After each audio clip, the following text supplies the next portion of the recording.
Very good. Let's start. It's 2 minutes, 1 minute, 2 minutes after 6 p.m. Local time. And good afternoon, everyone.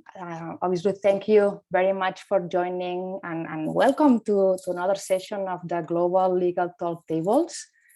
And today we have a very exciting roundtable called How Voice Biometrics Eliminates Friction and Elevates Digital Security. I'm going to do a quick introduction because, you know, all of us, we have characteristics that makes us unique, such as the face or the fingerprint, right? And there is not a single equal. This allows us to use it as an identifier that proves that it is us and not someone else. But it's not the only unique feature. Our voice is also unique, and voice biometrics can accurately verify the speaker on the other end of the phone, like just your mom would, right? Or when your mom calls you, you immediately recognize her voice.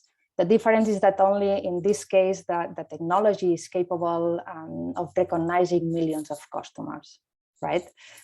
Look, I was thinking when I was preparing this webinar, no, and I was doing some research, and the terms of biometrics comes from the Greek words bio, that means life, and metria, that means measure or metrics. We should be agreed that today it has evolved far beyond the Greek definition, and it is used to refer to an automatic methods that analyze human characteristics to identify and authenticate people. It is possible to know if someone is who they claim to be through the recognition of their face or their voice. And it is, without a doubt, that is a key technological advance to detect imposter attacks, guaranteeing that we are the owners of our information.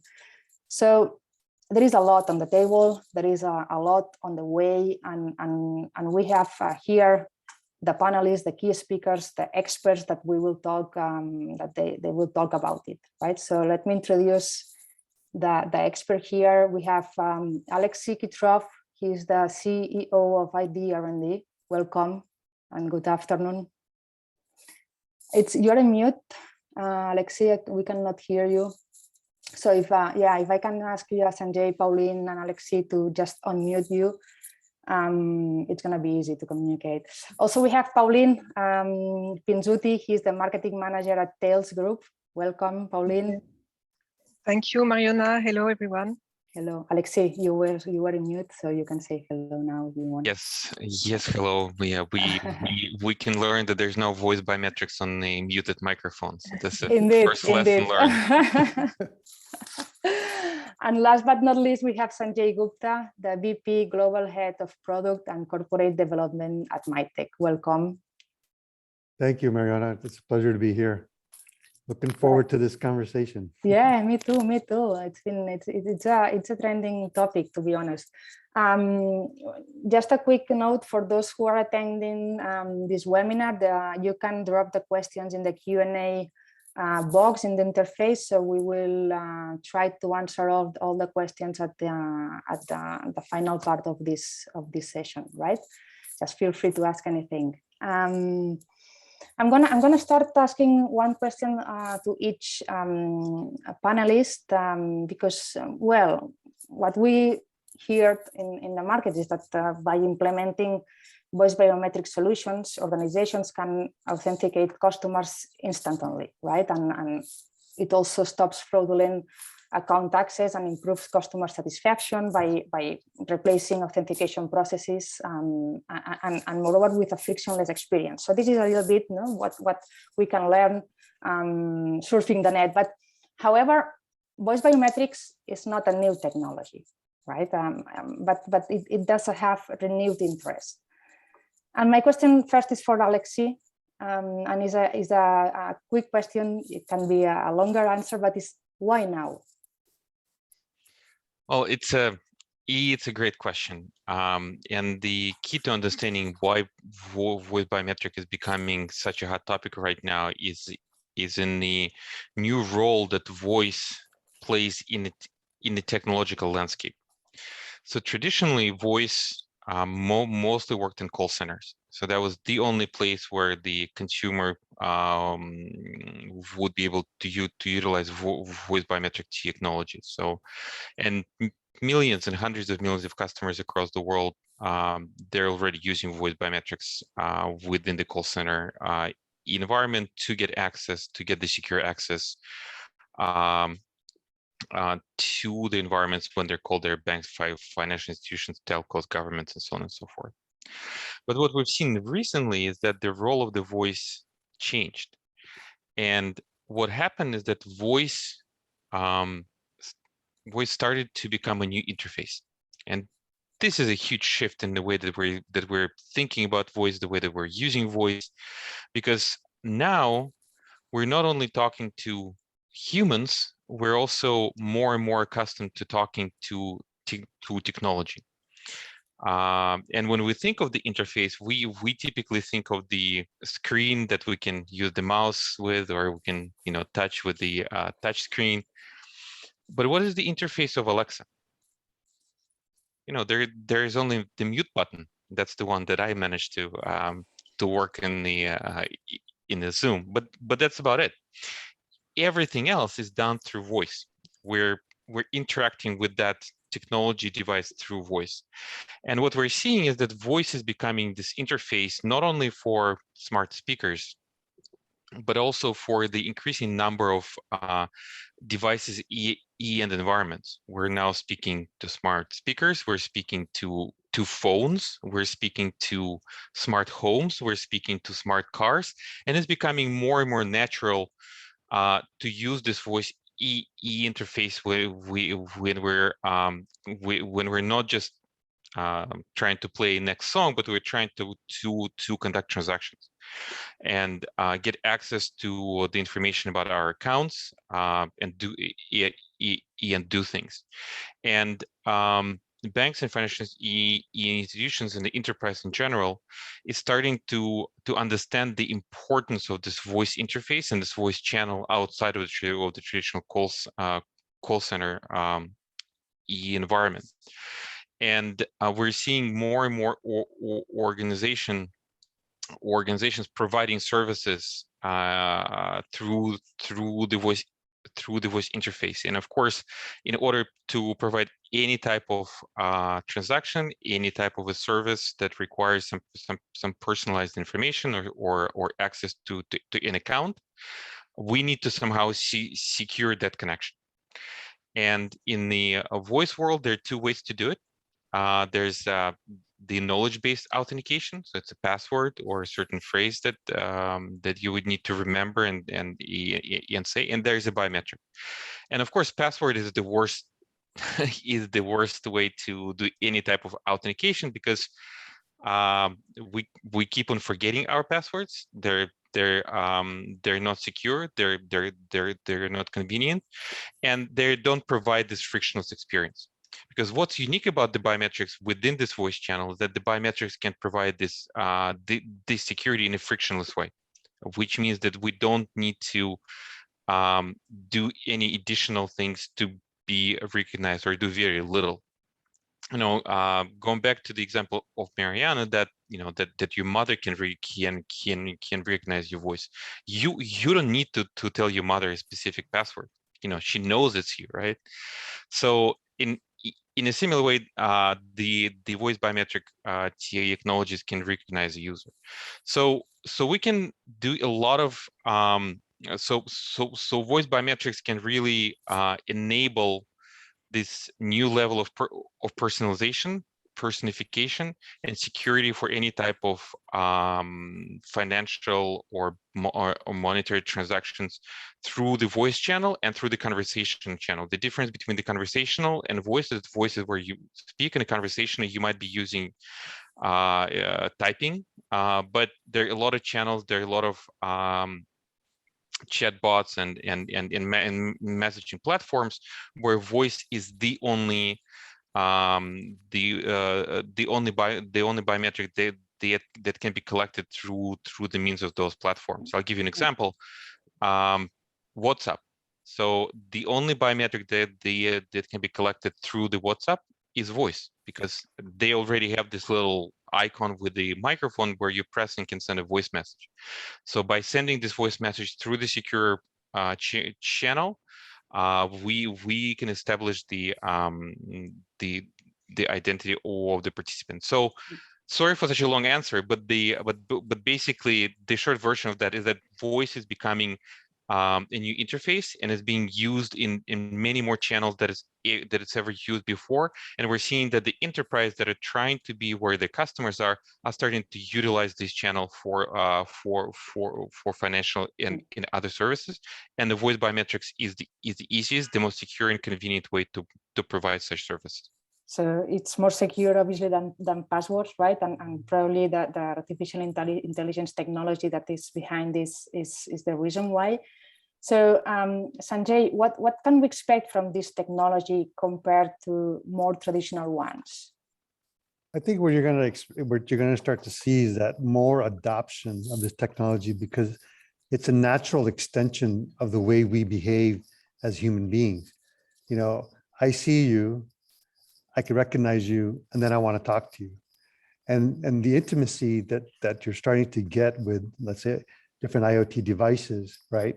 It's the same thing. I see this Alexa box. I want to be intimate with that Alexa box, to the extent intimacy meaning, hey, play me something or do something for me. So I think this is just a natural extension of kind of who we are and kind of where we're going. And in the past, voice was kind of an underutilized asset, to Alexey's point, just because it wasn't really understood well how to use it properly. But as we have seen through the pandemic, you know, we are all working online. We're all living in a different world. And the idea that these engagements have to be kind of made sure that you're talking to the right person and have all the security features that are there around you in a way that it doesn't put so much more pressure on the individual to prove themselves, but it's just done naturally.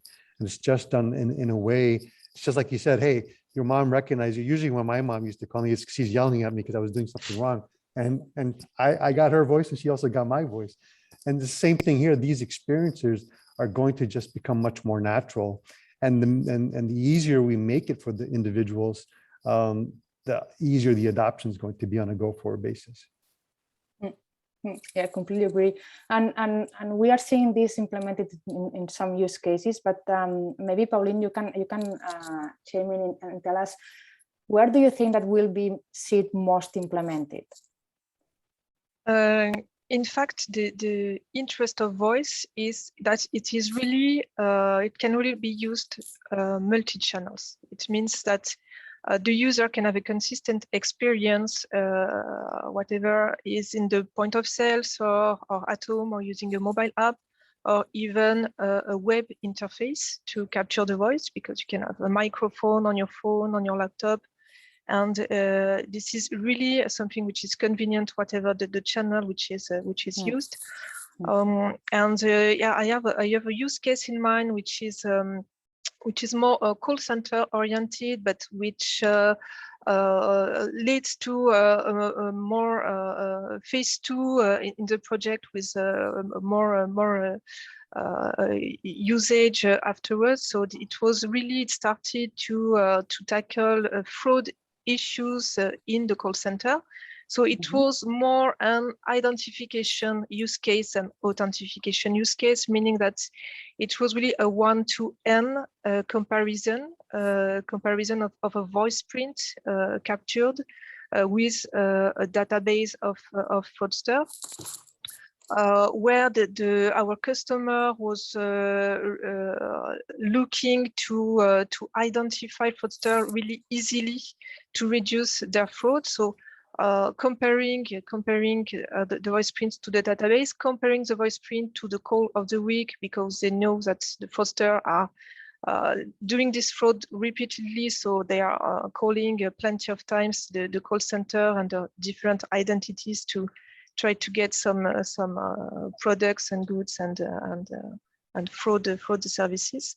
Okay. And with the success, in fact, of this identification use case at the call center, they relied on it to enlarge this use case to the authentication of their genuine customers. So they don't have to look for their customer numbers. They don't have to answer questions that that a fraudster can easily find the answer to by doing some social engineering and stuff like that.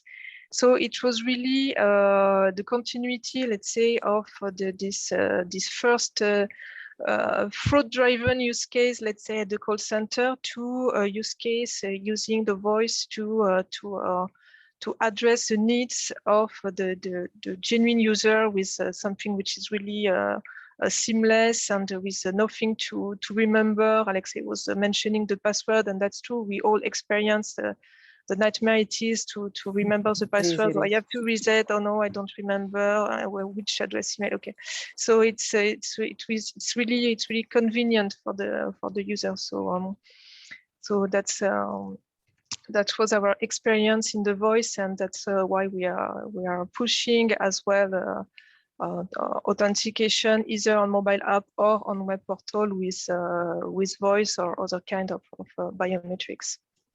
We talk about the multi-channels. I want to talk later about omnichannel.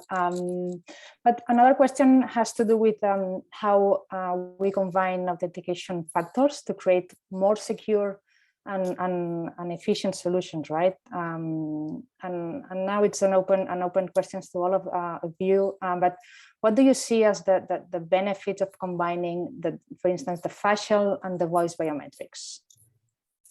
Oh, let me start on this one. I think one of the big drivers in the higher adoption of voice biometrics is not just the fact that the voice is everywhere, but it's also the big breakthrough that we've seen in the voice biometric technology recently with the adoption of new AI-based AI algorithms and approaches. So voice biometrics that we have now is much more secure, is much more reliable, and can provide the experiences that Paulina was talking about, and it can be, and these are the experiences that can be provided to customer in an omni-channel way. That's also a very important point, that you can have the same identity, same enrollment for the call center channel and for the mobile channel.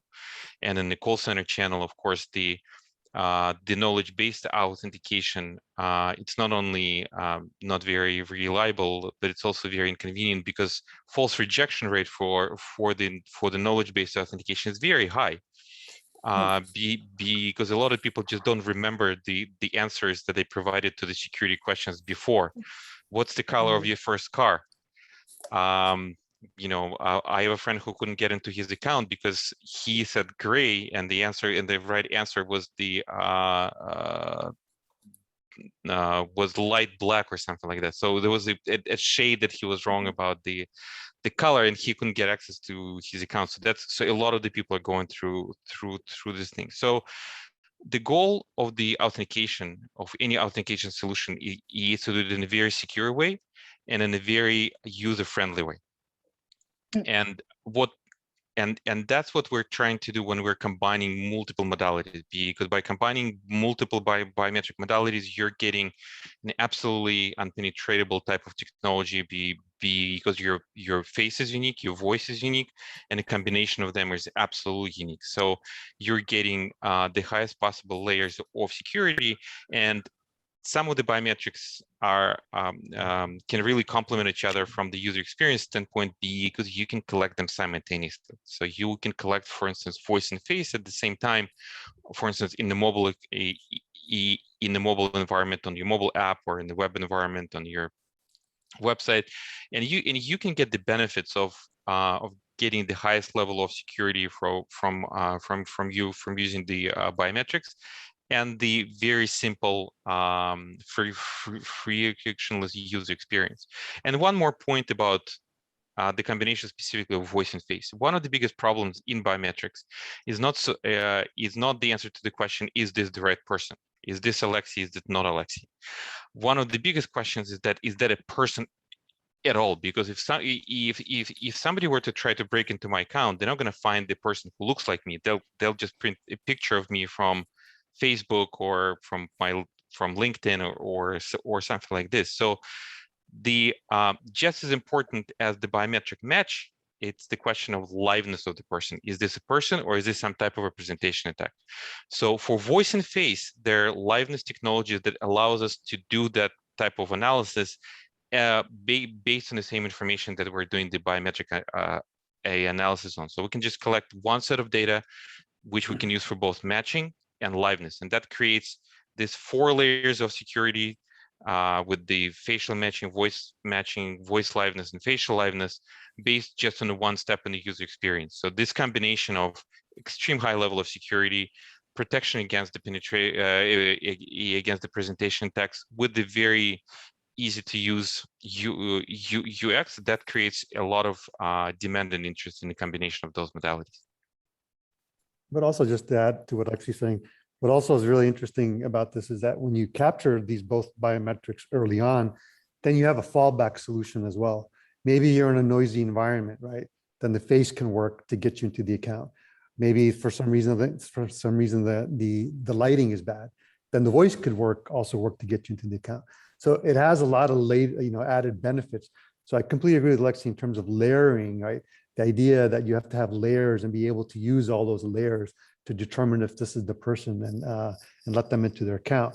But it also has this added benefit of allowing the consumer to be able to use these kind of in the right way, or depending on the circumstances, which may not be under their control. Yes, actually, these answers brings me to another question, and I'm going to jump a little bit.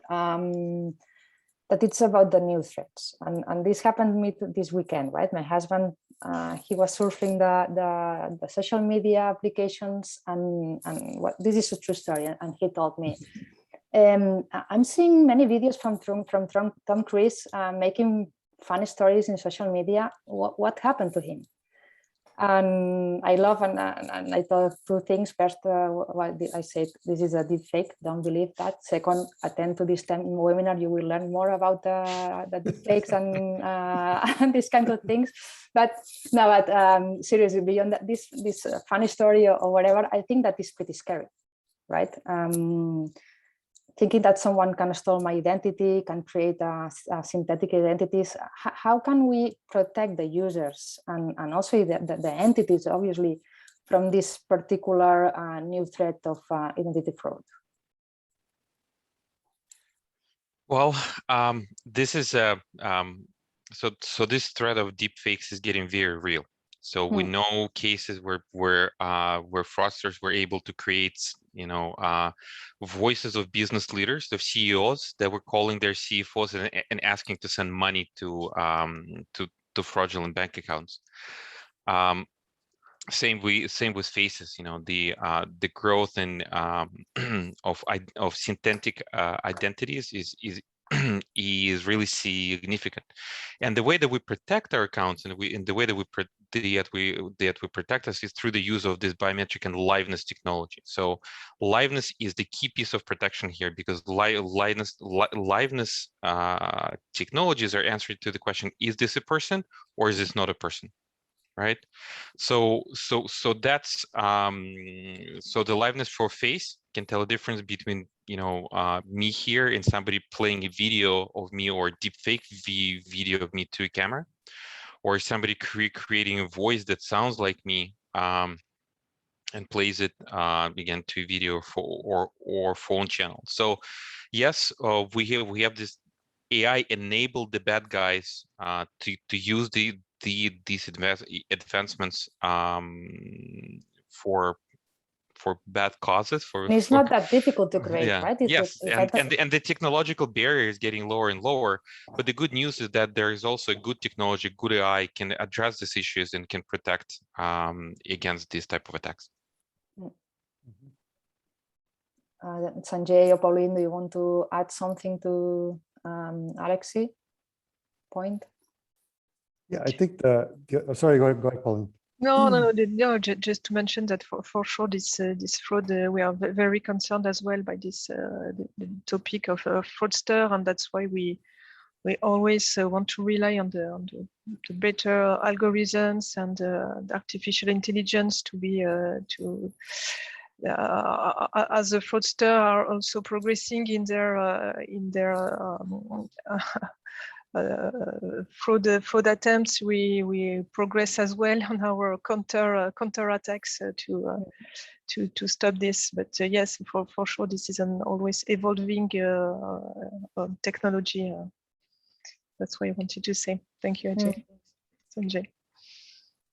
Yeah, I mean, I think that the other concern is that, there's this technical term called a honeypot, that you have a honeypot of information that's sitting in a central location, and potentially that could be breached. But if you think about these algorithms, right, they convert the actual images or the voice signatures into mathematical information, then that's what's being stored in a go-forward basis.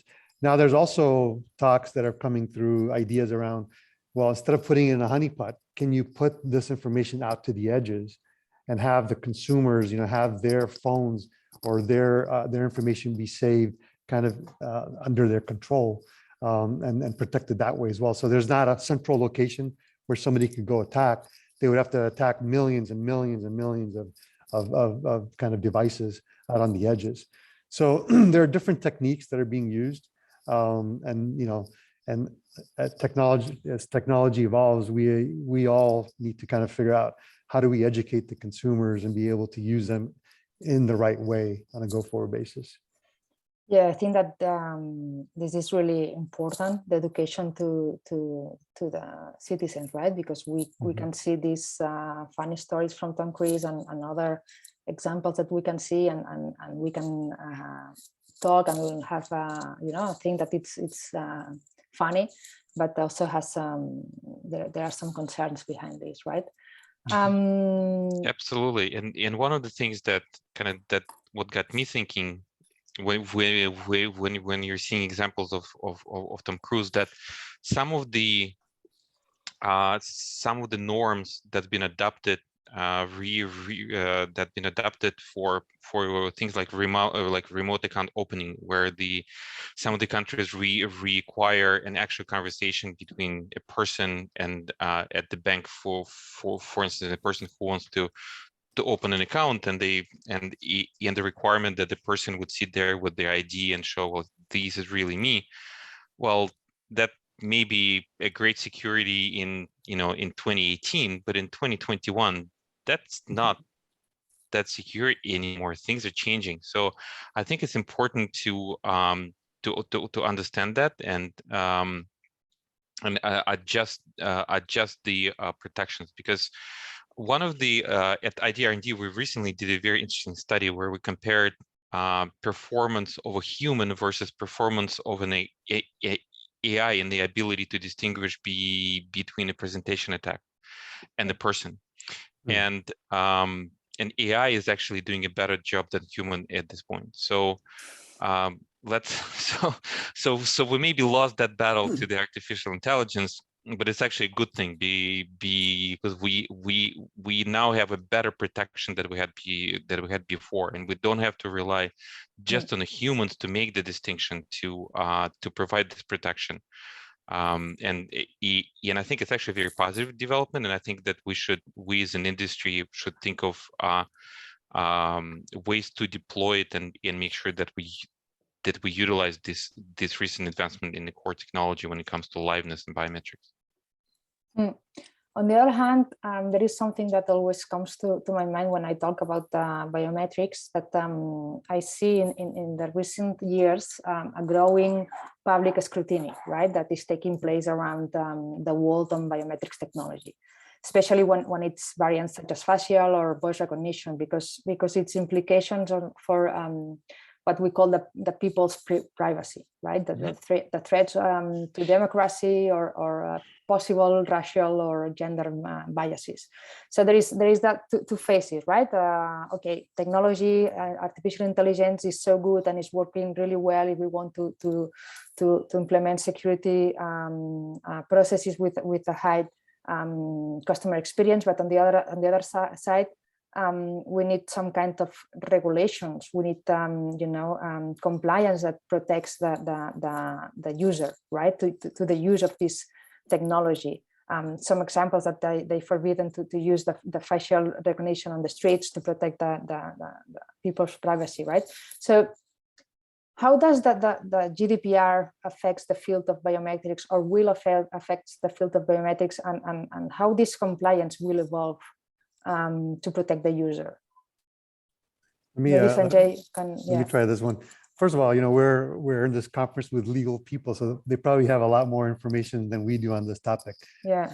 Interesting enough, right? GDPR, then you have now UK doing their own GDPR, and I live in California. We have CCPA, and they're all trying to follow the similar kind of idea. So first of all, GDPR, basically protects consumers' PII, which is personally identifiable information. And biometrics is considered a special part of that protection.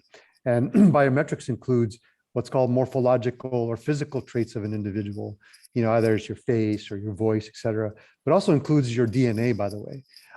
And additionally, it also includes your behavior. So how you interact with your device can uniquely identify you as an individual. Now, all of these regulations, what they try to do is protect the consumer by saying, hey, depending on the service that the consumer's trying to sign up for, they have the opportunity to opt in. They can elect to, provide their biometric or even their PII or not, right? Additionally, if they've opted in, they need to be able to ask the company, hey, what did you use my biometric for? It should have, or my PII for. It should have been used for the purposes that I allowed you to use it for. But also let me know, what else did you use it for? And then they can ask for the information back and actually amend it and give it back to them. Say, hey, look, well, maybe I changed my address, or you had something wrong, you have to amend it. And then most importantly, actually, is that down the road, for whatever reason, the consumer can say, hey, you have to now delete all my data. I'm no longer wanting the service, or I just decided that you don't need to have access to it on a go-forward basis.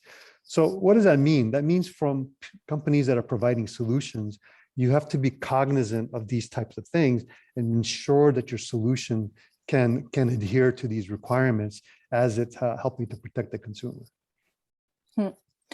Yes, probably this will evolve, as you said, right, as a digital identity where the consumer will be able to choose when to use this information, right?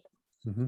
Yeah, I think that's another topic to create. We have to create another webinar to talk about the future of digital identity and ID wallet, right? But we talk about technology, we talk about the regulation, and also this is about the security, right? Generally, all the information collected through biometrics is stored in internal systems, and from people that don't know how this works, how can we prevent a criminal or cyber criminal from stealing this information? What kind of security these systems needs?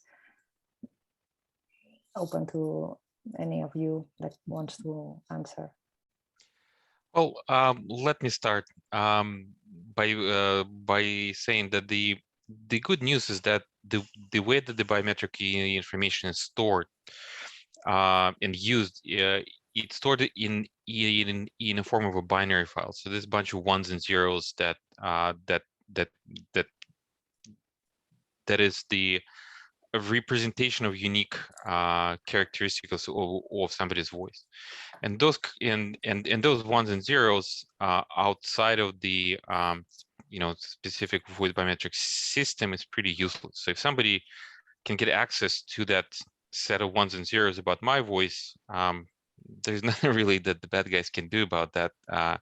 So that's the good news, and we can we can make sure that the way that the voice biometric systems are built and utilized can provide this protection to the people, that they know that it is safe to use these kind of system.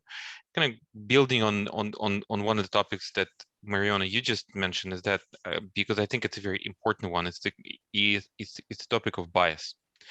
And this is a very important one because we want to make sure that this technology is an enabler, not a blocker for a particular part of the population. And when it comes specifically to voice, this is the so the important point here is that the best-in-class voice biometric capabilities are not only accurate, they're accurate across languages, that they can provide truly language independent experience for the users. So you can so the customers in different markets, the customers that speak different languages, they get the same quality of the technology, the same quality and the same accuracy that they get on the other markets. And it's very easy for the developers to get bias without thinking that they are getting bias, because when you train the algorithm, you're typically using the data from the data the most accessible to you. So, and if the developer is not paying specific attention to making sure that the technology is not biased, is not tilted to one particular language, it's very easy to inadvertently create the to create these type of inequality. So my recommendation to the enterprise that's looking to deploy voice biometric is to make sure that that when you talk to vendors, when you're choosing the right partner, you're choosing the one that actually pays attention to providing an equitable type of performance across languages. And same with face or facial liveness, that you want to make sure that the technology works across the different types of demographical groups. And it's not just a racial build, by the way. So it's race, it's age, it's gender, and so on. Yes, because we've seen many examples of this that happened in the past, right? That there were some gender biases and so on. And any, I don't know if Sanjay or probably wants to say something about this also. I think, you know, what Alexey's saying is exactly spot on. Even if you had the algorithms and the data, you can't reverse engineer to say, oh, this is the voice that it came from, right? And so we're, at least at Mitek, we not only take that seriously, but we also have, you know, regular audits of our information to ensure that that there hasn't been any breaches. And most importantly, you know, people are opting in and they're giving you the right for this data for a certain duration. So you also want to make sure that you have the systems in place to delete the data, and you delete it correctly, that there isn't a digital representation left anywhere to kind of preserve that interaction with the consumer and build that trust, right?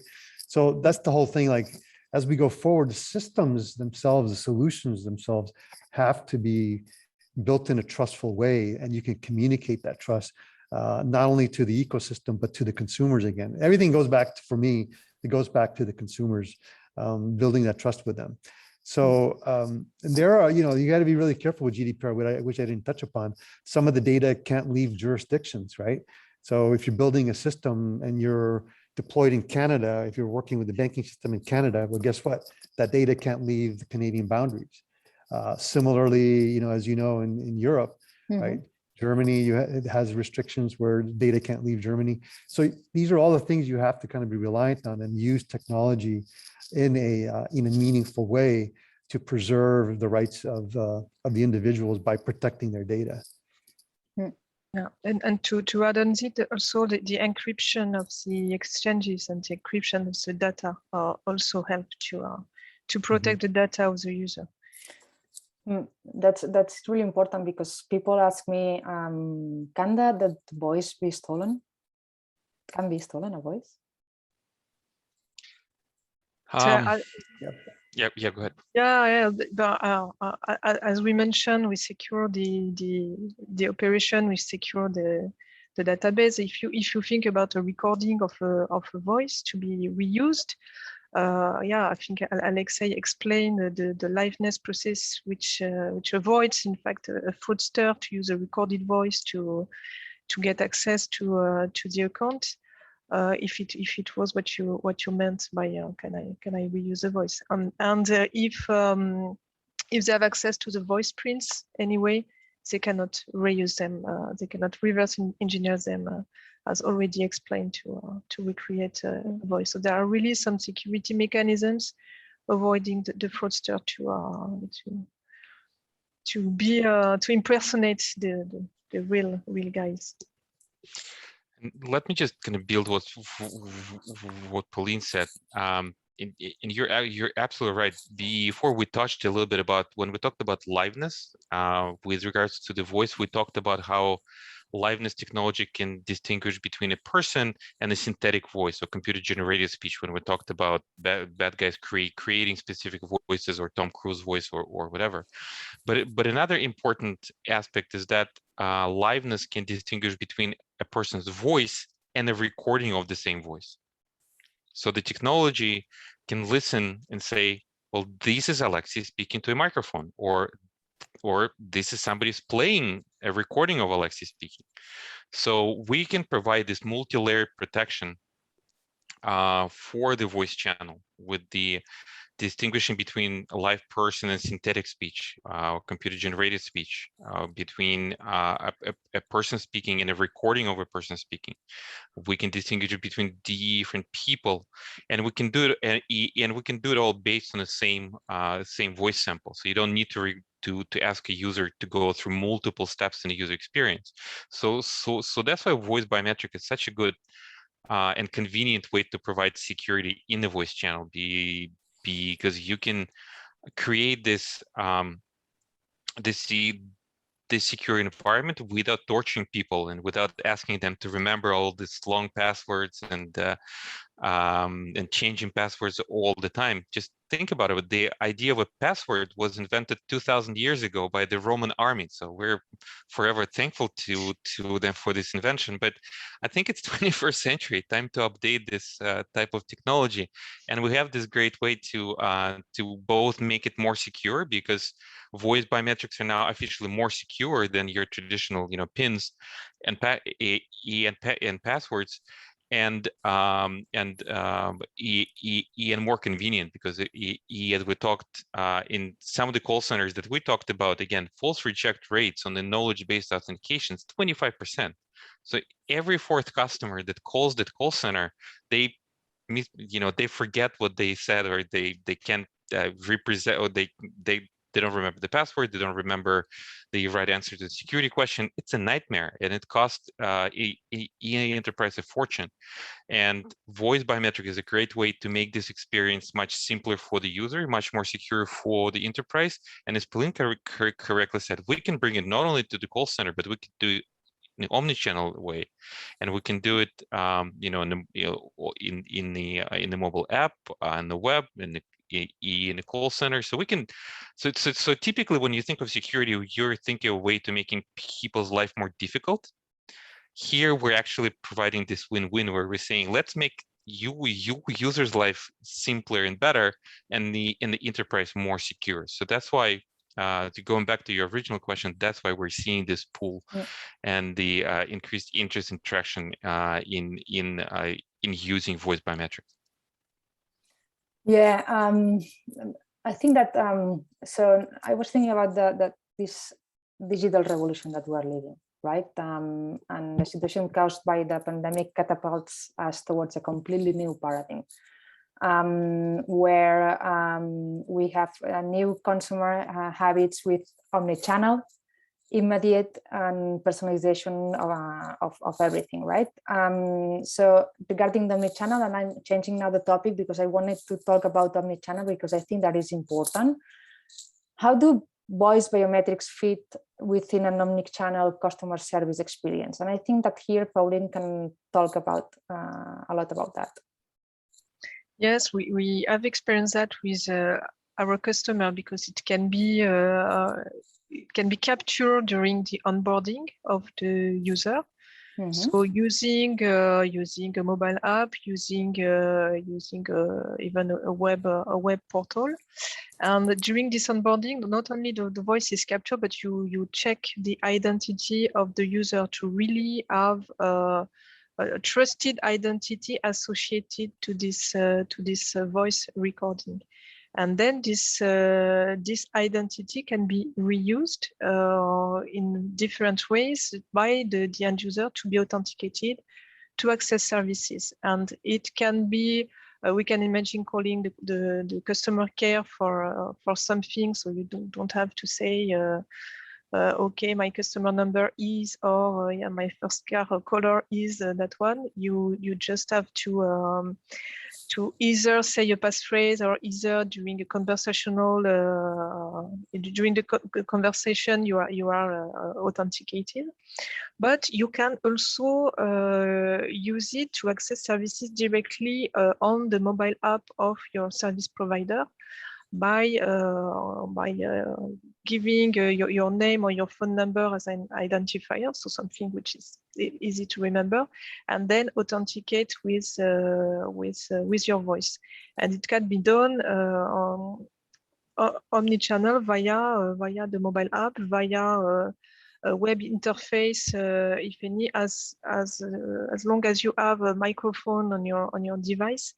It can be used. So that's it. The user journey is in fact consistent whatever the channel and whatever the device use and whatever the service provider using this authentication mean. And talking about the users, also how accepted are the methods of verifying people using this technology in the digital space? Do you think that everyone's accept this technology? So we see more and more traction, where we had some surveys done regarding different biometrics modalities. So not only voice, but in general. And it's true that now people are more used to use their face or fingerprint to unlock the phone, for example, things like that. So use the biometrics. They see that how more convenient it is compared to put a PIN code to unlock your phone or security pattern and so on. And voice is really something convenient for the user from what we could see from our consumer, let's say. And this is something that is easily used. However, there is always some concerns. So it really depends as well, because we have customers in many different countries. So it depends on the country, on the culture of the people, on the regulation that can happen, and different processes of our customers, that some people may be reluctant. So that's why we need to really ensure all the discussion we had previously, that this biometrics modality that we use are done in the respect of the consumer privacy, and that he has the right to delete if needed, or to there's some rights on his personal information. I'm seeing a question from the attendees, from Katerina, that says, what other use cases for voice biometrics can be beneficial for financial organizations, except security authorization instead of passwords and comparison with known fraud? Any of you wants to answer this? So just to make sure I understand the question is, what are the other use cases outside of the authentication and fraud prevention? Yeah, what other use cases for voice biometrics can be beneficial for financial organizations except security authorization instead of passwords? I think, you want me to try, Alexey? Yeah, of course. So I think what you'll also start seeing is legally binding contracts using voice signatures, right? So instead of, if you're underwriting an insurance policy, for example, you don't necessarily have to send it to the user and then sign off on it. You can use their voice if they've already registered their voice to say, yes, I agree to this policy, for example. There's financial transactions as well, could be used, if you, let's say you hit a threshold limit above a certain amount, instead of using other biometric, you can easily use your voice to say, hey, I confirm that this particular transaction, I am agreeing to do it. Whether you do it through the call center or there's a bot on the other end, I think you'll start to see those types of interactions coming out as well. It can be used for access as well for enterprises to use your voice instead of other ways to access. She also asked, she says, in case the first live voice recording was made by the fraudster's voice, what other protection layers can be applied? It's a tricky question, but I think it's really interesting. I repeat, in case the first live voice recording was made by the fraudster's voice, what other protection layers can be applied? So that's why you really need to check the identity when recording the voice for the first time. That's why we have some processes of document verification, of facial matching, to ensure that the user is who he says to be, so that we have really a name and an identity which is linked to the voice. Another situation that we can that we see on the ground is that some of the fraudsters, so one of the use cases, for instance, use case in telco is that some of the telcos are providing certain benefits to the customers that open account. So you open account, you receive certain goods. So the fraudsters, they call this call center repeatedly. They under new names just to get those benefits. I don't know, like a free phone. They receive a free phone. So what we have deployed on the ground, deployed with one of our customers is the system that does so-called the process of clusterization based on voice biometrics. So we're analyzing all of the calls that are coming into the call center, and we're trying to see if it's the same person calling. So if just as an example given, the bad guy, the fraudster, calls the second time or third time and fourth time, so we can establish that it's the same person calling all the time. So although that would be the first call by the bad guy, we can definitely identify the fact that it's the same person calling multiple times, and then we provide this information to our customer, and they can stop that transaction and then don't actually open account in those fake names provided. So there are certain things that the voice biometrics specifically uniquely can do to address issues like that. Mm-hmm. Thank you so much for answering the questions. We are arriving at the end of the session. We have 4 minutes to arrive at 7 p.m. I just maybe want to ask you to summarize quickly what are the benefits, because we've been talking about a lot, right, about the benefits, but in the 3 key benefits of voice biometrics for this digital world, what do you think that what are the 3 key ones? Well, it's seamless, I would say. The keyword is secure, and it's easy and efficient. My family just arrived. Yeah. I have to say hello to the kids. Sorry, guys. Of course. Of course. Go ahead, Paulina. Apologize. Yeah. I was mentioning that it's quite a good balance between the user experience and the security, and quite efficient, as we could see in real use cases to tackle fraud. In my use case with the call center. Alexey, So I don't want to repeat the things that Pauline said, because she's absolutely correct. Let me just add just 2 more points. The one is voice biometric enables enterprise to follow the customers to the new channels where the customers are now. Because customers now want to communicate with the enterprise through the communication channels that they're using in their real life. So we used to do more in the call centers. We continue to do more in the call centers, but we're now talking through the mobile apps. We're now talking more through the messaging apps, through the chatbots, through the assistants, and that's where voice can be a great tool to provide this seamless authentication experience. So this is the opportunity to provide these secure services, to provide these financial services, not only in the traditional channels like call center, but also in the new emerging channels like the through the IoT devices, through the conversational interface, through the chatbots and EAE and virtual assistants.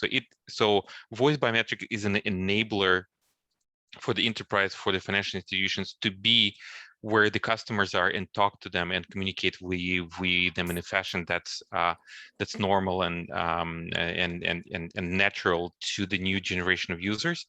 And just one more point is on the availability and the new breakthroughs that we've recently seen in the voice biometrics that allows to provide these new layers, new levels of accuracy, that it's officially more secure than pins and passwords, and the new layers of the liveness protection that can distinguish between synthetic speech, computer-generated speech, and the recorded speech. So it's really we've seen an amazing enhancement and the breakthroughs in the core biometric capabilities, and now we can deploy it in this new channel. So this is really a new dawn for the voice biometric technology.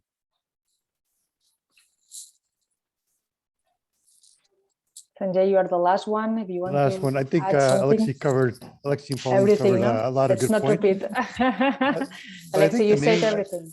Yeah, but I think there's an extension of human behavior that extends to the voice.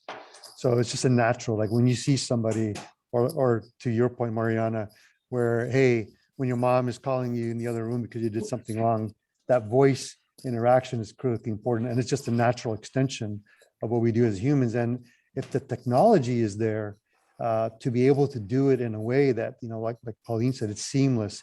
It doesn't matter what's happening to the end user. The end user doesn't know what's happening, and it's providing this secure environment for them to interact with.